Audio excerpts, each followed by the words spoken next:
but you'll never experience that click. You'll never experience that progression. You'll never experience that breakthrough. You'll never experience that transformation if you don't bring all the components together. Hey everybody, Pierre Quinn here, and I teach leaders like you how to courageously begin the journey to personal and professional transformation. And in this video, I want to talk about why I'm not good at basketball and you're not good at blank. So let's go. Before we jump deeper into the video, be sure to hit that subscribe button so that you can be one of the first to know whenever I release new content. So this morning I went to play basketball. Why did I go play basketball? This morning I went to play basketball and I haven't picked up a basketball for several years. I think about 4 years to be exact. During the shoot around today, my body was crying out in pain. So I was hanging out with my friend Miguel and he said, hey, I'm going to the basketball court in the morning. Do you want to go? Of course, I'll be there. I woke up early this morning while it was still cool outside and headed to the basketball court. And I had a good time. I mean, it was good, but it was bad. It was really, really bad. After a couple of shots, I just had to tell myself, you're not good at this. And that's okay. So here's why I'm not that good at basketball. Now, I know people think they're great at basketball, they're great at other sports, but it's very, very important for you to have a realistic viewpoint of who you are. And I'm not that great at basketball, and I'm okay with that. Even though I watch YouTube videos of all of these people who are so incredible at the sport, I'm okay with knowing that I'm not that great at basketball. And here's why. It has nothing to do with my height. I'm 5'10", and there are tons of people who are around my height who are phenomenal at the game of basketball. It's not where I was born. I was born 30 minutes north of Detroit in a city called Pontiac, Michigan, and there are tons of people from that general area who are great at basketball. It has nothing to do with the fact that my dad is not great at basketball, because there are tons of people whose parents don't play any sports at all, but they are incredible when it comes down to basketball. It's not my height, it's not where I was born, and it's not my genes. The reason why I'm not that great at basketball is because I never really made it a priority. So let me give you another example. I used to teach a hybrid communication course. It was part introduction to human communication and part introduction to public speaking. And I loved teaching that course. And what I would usually do with my students at the end of the semester is on the last day, I would say, tell me about what you've learned and how you've grown over the course of the semester. I remember this one particular end of the semester class period. I posed that question and listened to the responses.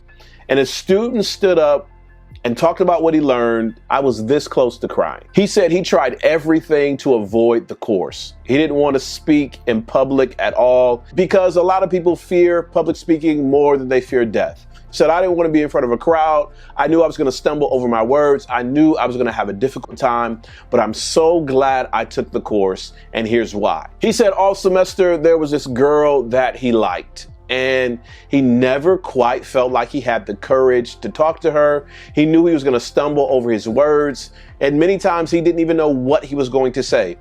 But he said over the course of the semester, his confidence grew. I know I've shared this story before, so just bear with me, okay? And he finally got the courage to talk to the girl and to ask her to be his girlfriend. I mean, the class goes wild. They're cheering, they're shouting, they're celebrating the growth of this particular young man. Here's the secret to that young man's success and the secret to why I'm not great at basketball and why you struggle with being good at other things as well. Part number one, knowing the right things to do, the right tools, the right steps, the right procedures. Part number two, practicing the right things consistently. And part number three, finding community.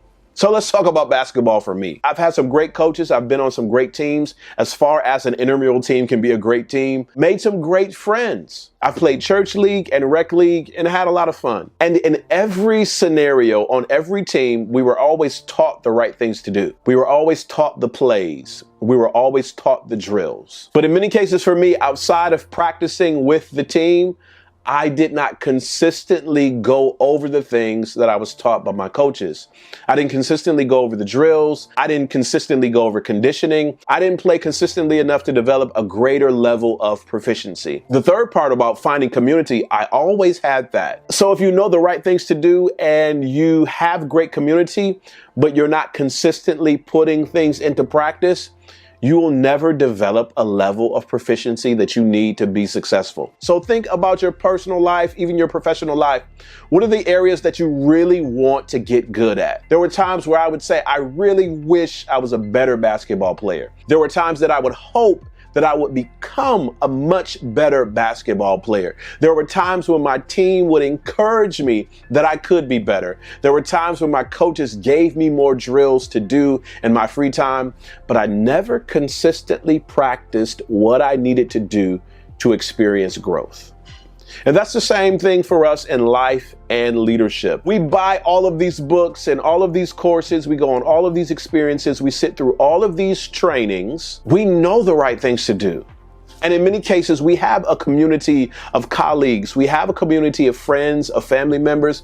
We have a community of people in the nonprofit or the church or even on our sports teams. We have a community that can help us grow. A lot of times we don't put in the work consistently enough to develop proficiency. And here's what happens. As you know the right things to do, as you practice them consistently, and as you experience community, one day it clicks that you are growing. One day it clicks that there has been progress. One day it clicks that you are getting better. But you'll never experience that click. You'll never experience that progression. You'll never experience that breakthrough. You'll never experience that transformation if you don't bring all the components together. So now I'm at a crossroads. I picked up a basketball today after several years, and I have to decide because I know the right things to do and I have a sense of community. Do I want to consistently practice what I know to do in order for me to experience growth? If I'm not willing to bring all of the pieces together so that I can experience success, then I should probably stop complaining about not being that great at basketball. And you should probably stop complaining about all the things that you're not good at either.